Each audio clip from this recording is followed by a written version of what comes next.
So excited. Got the Flo Pro all hooked up.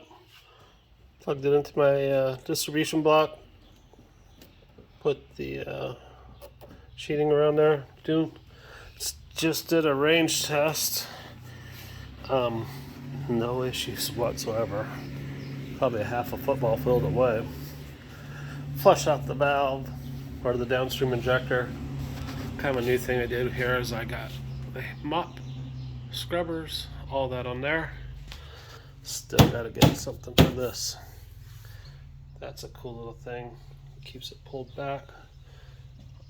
Got the rubber guards on the leg down there. Boom. This is so much fun building these things.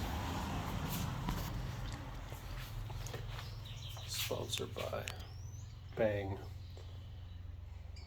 Purple Guave pear. Highly recommended.